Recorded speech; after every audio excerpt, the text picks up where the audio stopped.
Good afternoon, everyone. As you log in, I want to introduce myself. I'm Kathy Betts, and I'm a volunteer with AARP Massachusetts. And we're going to talk about volunteering today, and I'll tell you my little story. But first, welcome to Livable Wednesdays. This is a series that highlights the variety of ways volunteers, cities and towns, organizations across the state are focusing on the factors that affect the health and well-being of people as we age. If you have any questions during this presentation, you can put them in the Q&A and we will get to them as soon as we can. Today, we're going to talk about councils on aging. And we're lucky to have two experts who can explain what councils on aging do and why we need to know this important information.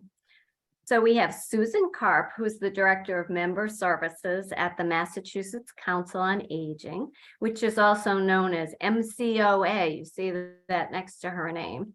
And then we have Debbie Siriani, who's the Director of Human Services from the Chelmsford Senior Center. So I think we'll begin with you, Susan. Can you tell us a little bit about councils on aging? Where can we find them? What do they do? Solving the mystery, Kathy. Thank you so much. And on behalf of MCOA, I'd like to extend also a warm welcome to all of our listeners today. So as Kathy said, I'm Susan Karp from MCOA, and Massachusetts Councils on Aging is our formal name, and we go by MCOA. And we receive funding through the Executive Office of Elder Affairs. We are a nonprofit. So the focus of MCOA is building strategic partnerships to educate, empower, and advocate for all of those who serve older adults in the 350 councils on aging across the state. In addition, as we have today, MCOA is also a collaborator with AARP in legislative and training initiatives, and of course, the AARP Tax Aid Program. So MCOA supports all COAs across the state. So what is a council on aging?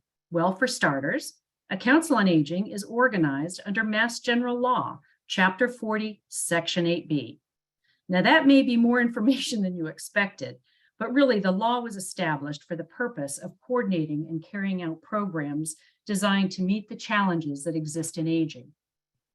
So your local council on aging is a municipal department and in your city and town, but the names, addresses, and any other identifying information is not shared. It's not a part of public records.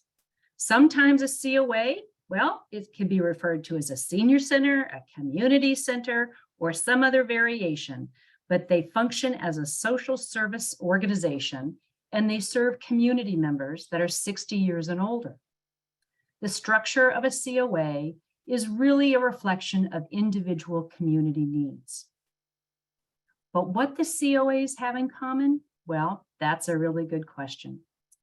They have staff, mostly paid, but some are volunteers, who are very knowledgeable of the resources that very well may benefit you. The outreach staff, well, they're really like financial advisors of sorts, very familiar with real estate abatements or programs that can help reduce real estate taxes. There may be programs to help with rental expense, connect to need-based programs such as SNAP, so for nutrition, for food nutrition, or LIHEAP, which is for heating bills. Not driving anymore or afraid of stopping to drive? Many COAs also provide a transportation service. We want to make sure that you can get to your medical appointments and for food shopping.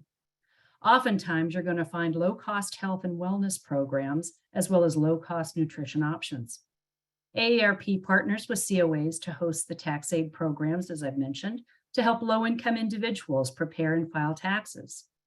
So, from helping with all the appropriate housing options, to health insurance counseling, to low-cost health and wellness, nutrition and social programs, as well as tax prep, COAs are hidden gems in each community. The name just doesn't do them justice. So I encourage our listeners today to take the time and inquire within your municipality about this really great source. Now, let's take a moment to think beyond the money. COAs are also instrumental in recruiting and training volunteers. You may not know this, but being connected to people in your community is one of the social determinants of health. Good health, I may add. Connecting individuals to meaning and purposeful roles can improve health. It reduces isolation, improves mental health, can assist your community, and to remind everyone the vitality that exists in every older adult. That is so helpful, Susan. I think I got it now, maybe. And you know what is most reassuring and just makes my heart sing is that there are two really strong, important agencies that I feel have our backs, the backs of older adults, the Council on Aging and AARP. And they're also so informed on the issues, work with our legislators, locally as well as in DC to protect things that are so important to seniors. And so in addition, there's a wealth of information, as you said, at Councils of Aging, but AARP also has a website, which Antron will put in the Q&A or in chat. It's aarp.org/MA. And you can go there and find out about all kinds of health series that are occurring, things like that are happening today. So I encourage you to do so. In the meantime, Debbie is going to talk to you about my favorite place to exercise, which is my local senior center or Council on Aging. Today, you're going to tell us a little bit about the Chelmsford Senior Center and their involvement in something called the Age Friendly Initiative. Thank you very much. It's wonderful to be here. Thanks, Susan, also for the introduction of what we are. I would say every town is very different. So show up there and see what's happening is all I can say, because I think the most common reaction to people who come in through our doors is, we've driven by here for years and I didn't realize all this was going on. So take a look, give a call, stop in, and you might be very surprised. So in Chelmsford, we are part of the Age Friendly movement and have an initiative in town and an action plan. It's really given us the opportunity to not only have the activities in our senior center, but also be part of what's happening in the rest of our community. So we're covering things like transportation and safety for seniors and fire safety. We're working on hoarding disorder and policy change and outside spaces and making sure there are enough benches. And so it gives volunteers who are part of this movement an opportunity to not only help physically in the senior center, but also in the town government, helping to actually change the viewpoints of what people see as needs and to advocate for those needs for seniors and their families, because we know caregivers are, family caregivers are a big part of the senior community as well for some folks. That is excellent. Well, I agree with you 100% that you should go inside. I know when I retired 6 months ago, and I was telling my colleagues from work, I'm exercising at the senior center. I could see their minds. I think they actually said, Kathy, oh, really? And I said, you would never, I tell my grandchildren that I'm with this week, you guys could not keep up with us at the senior center. We do weights, and I was showing them. I had a contest with my grandson on who can do the plank longer. Nice. One, but not by much. So it is a vibrant place, and people should not say, oh, it's just for people who are old or frail. Well, you know what? In my exercise class, there are women, I'm just shy of 70, who are in their 80s, and they've been doing it all this time, and they are more fit than I hope to be at some point.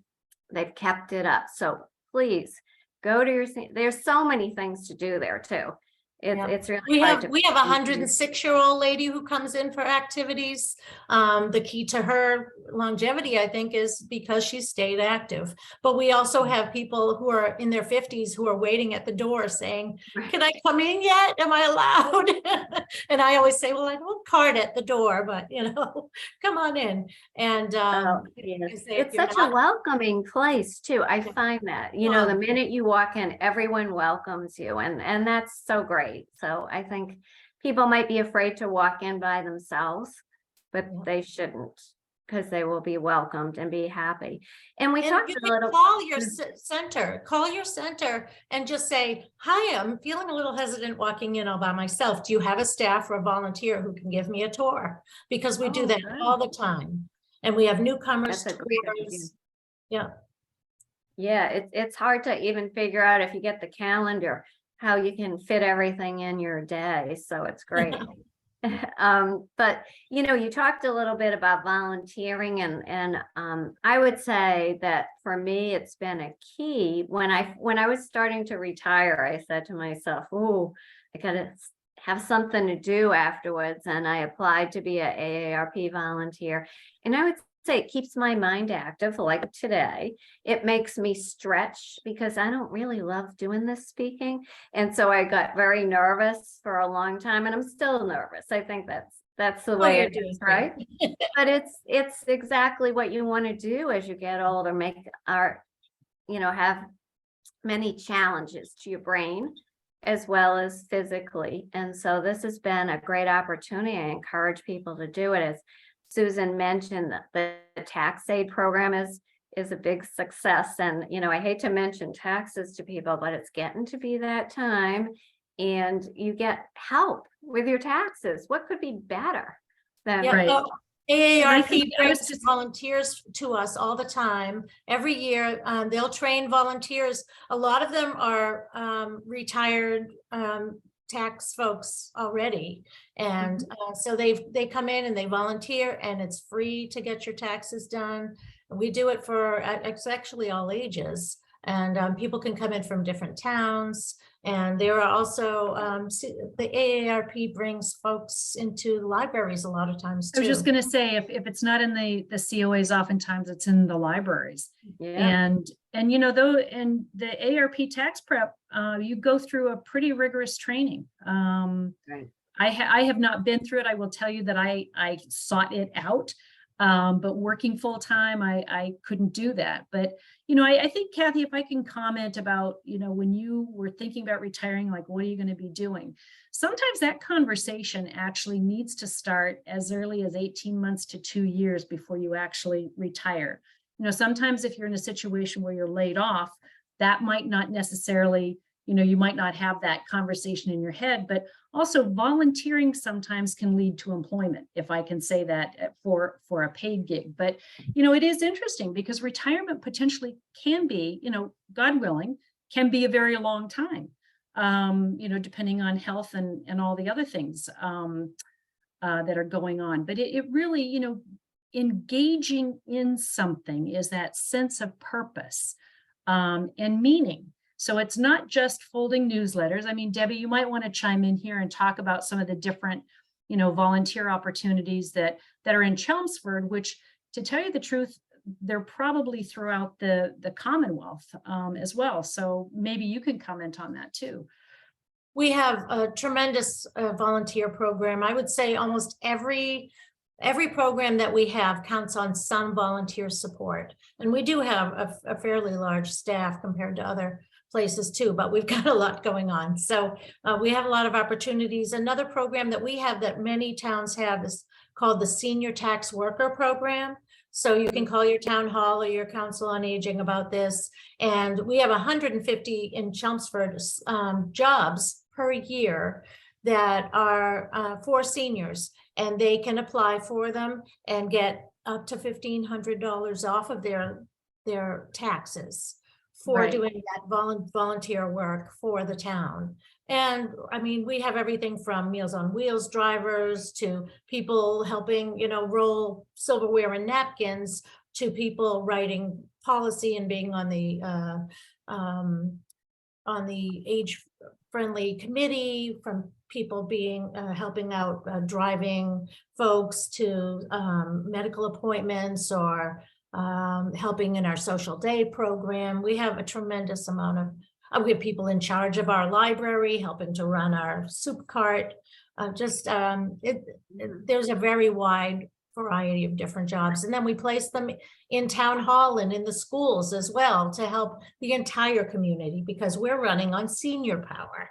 And Right. and it's not only the challenges of aging, it's also the opportunities, because now you get to do some things that you've actually wanted the time to do. And so you can put that energy into helping your community. And it's a tremendous, wonderful gift. It So- is. So volunteering, yeah, volunteering is not just, I shouldn't say not just, because it's still instrumental, newsletters and mailings. I mean, I remember I found somebody that used to teach American Sign Language. So I was able to create an American Sign Language class with the use of a volunteer. So it really, as Debbie was explaining, it's very rewarding. And when you I had someone who used to know, who knew Chinese, and brought in a Chinese group and started their own class for English as a second language. I have someone who used to be an architect who came in and helped me with my capital plan and figuring out how to redesign our fitness room. So, I mean, it might surprise you how many opportunities are available to help. That is excellent. No, and it also for me was a way to meet people in my community, because I always worked outside of my community. I hardly was ever home, right? I live in a suburb, Mansfield, but I worked in Boston my whole life. So all I was on was the expressway in Boston, rarely in Mansfield. And so this is a way I can finally meet some local residents, which has been great. On the expressway is no way to make friends. Oh, no, that's for sure. And I lost a lot of my life from what I understand with the traffic, how many hours you lose in that, but they're all back now, I have to say, so it's fun. So the other thing that I have found is the wealth of information with AARP and all the different sessions like this that we've done, and want to make sure that you go to that website. And Antron, maybe you put it in the website if people want to look at any upcoming classes or what Zoom programs like this. One of the things we did in December was every Friday we had a mindfulness session for a half hour.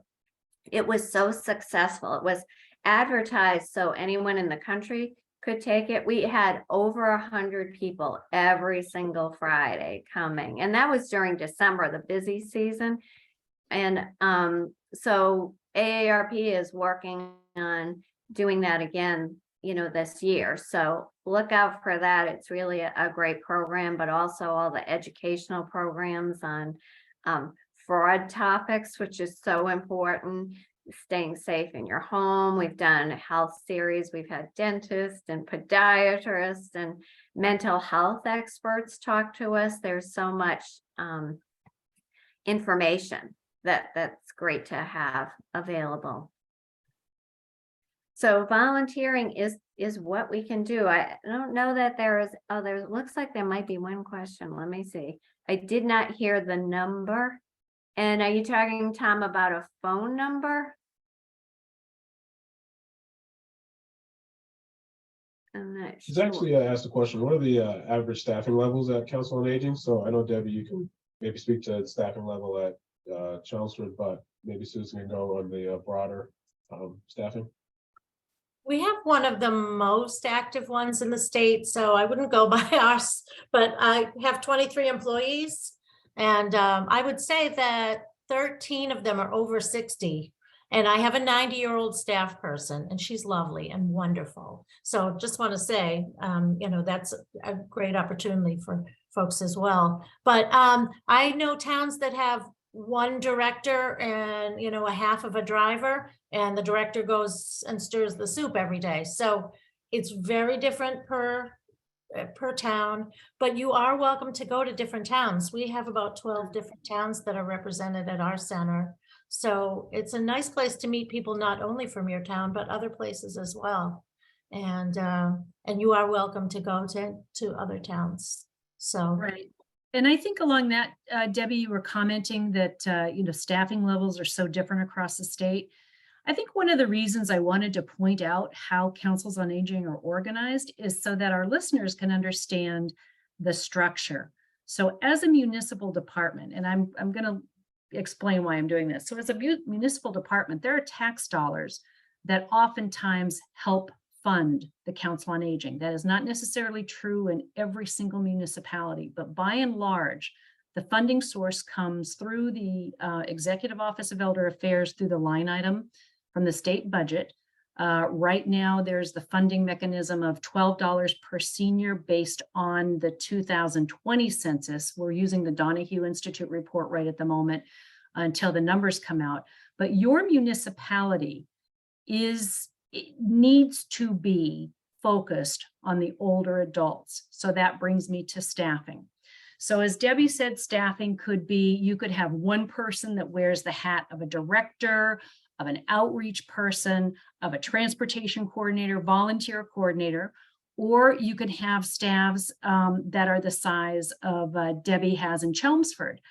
Now, to help you understand, when I talked about what councils on aging are and what they do, whether it's a director or whether it's the outreach or whether it's the person who wears the transportation hat or all of them, they are all pretty much well-versed in a variety of things that can help you in your life.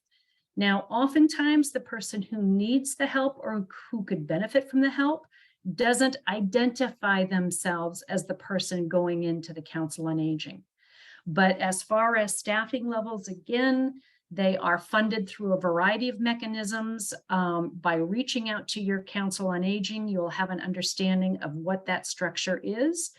If you are a resident of a community and you feel that the services are inadequate, your voice and your vote counts.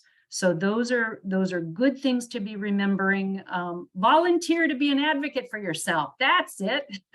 So, but it's a very interesting piece within the municipality. I cannot stress enough that the name Council on Aging does not do justice to the work that Debbie and others do day in and day out.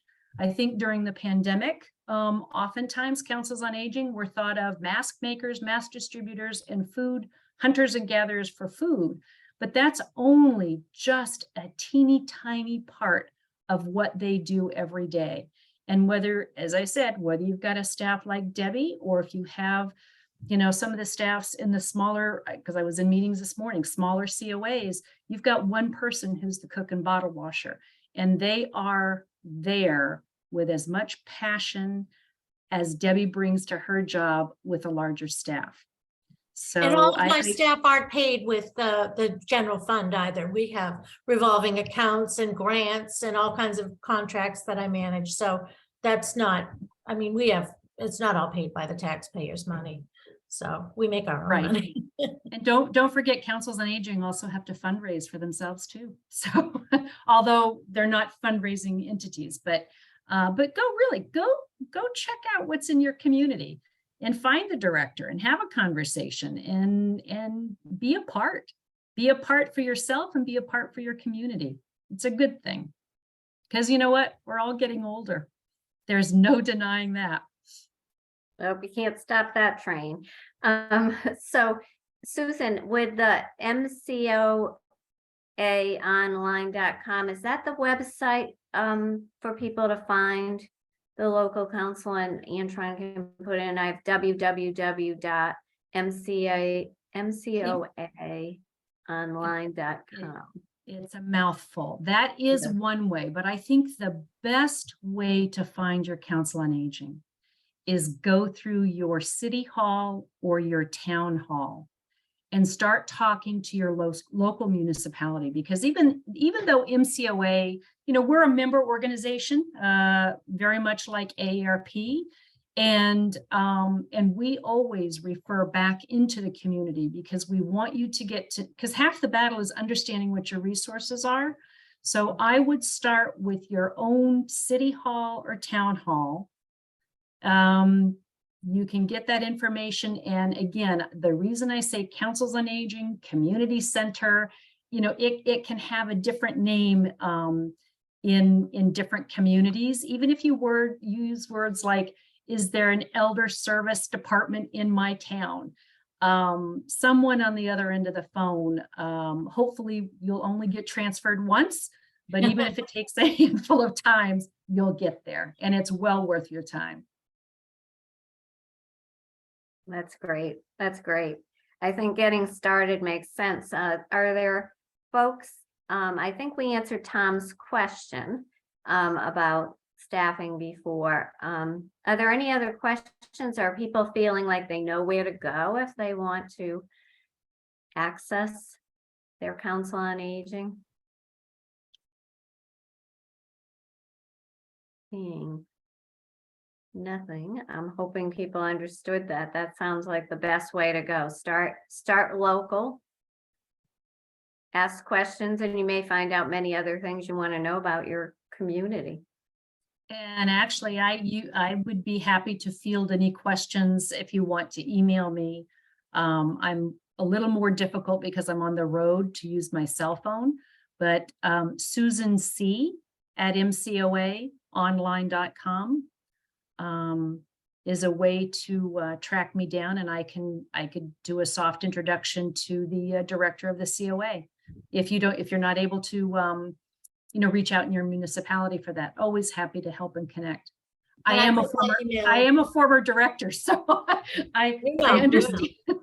I was in the field for 15 years as a director, so I especially appreciate what Debbie does and all the councils on aging, what they do. So always my door is open to answer questions. That's why MCO is such a good partner to us too. They're creating a network, just like AARP is, of elder services agencies in the state, and making sure that we're talking to each other, providing best practices, sharing best practices with each other, and helping each other do the good work. So we appreciate both of your organizations very much. And if, by the way, if your local COA is not doing things that you feel that are needed, then you can be part of that too. That's the great part. It is your local government, and like, we get the greatest ideas from seniors walking in the door and saying, oh, I'd love to run a multicultural, lecture series, or I'd love to run, a chess club, and we go, here's the space, let's do it. So, yeah, you're allowed to mold that for yourself as well, because it is part of your local government. And yeah, I think that's what Tom has done with his wife. He's a neighbor of mine in Norton, finds out, hi neighbor. His wife and the two of them hold a tech help session every Thursday from 1 to 3 in the Norton Center to help seniors with phones, tablets, PCs, etc. Such a great service. Seniors and staff, right? Right. No, we can always use help. I hate when they do an update on anything. I'm like, no, please don't update it. Don't make any changes to my life, please. Here are my bookmarks. So good to hear about that, Tom. I may check in on you. That's great work. So I want to say, how much time do we have left? We just have we have 3 more minutes. So any final words, and we'll wrap it up. I just want to encourage other councils on aging to also look into the age-friendly process, because it might look daunting when you first look at it, but every town chooses a piece of it that they can do. You don't have to do the whole thing, and it really moves the progress forward and shapes your goal setting with the town. And we've just had a wonderful time working with our police and our fire and our Board of Health and the library and the planning board because of all of this. And it's given us a little bit, more clout, I think, in the town, but also we're more informed about what other services are available to folks. So our departments are talking to each other because of it, and it's great. So take a look and call me. I have my email in the chat. If you want to reach out, I'm happy to help. Thank you so much. Susan, any last thoughts? Oh, treat yourself to new information. Reach out, get involved, volunteer, make sure you're not the one left behind. And I really appreciate having an opportunity to share this half hour with you. Excellent. And thank you both, and Antron, who's been coordinating, facilitating this. I learned a lot of things today. I really appreciate it. And thanks to everyone who gave comments and feedback. We learned from you as well. And we hope you have a good day. And we'll see you next time. Bye-bye, Thank everyone. you so much. Thank you. Bye.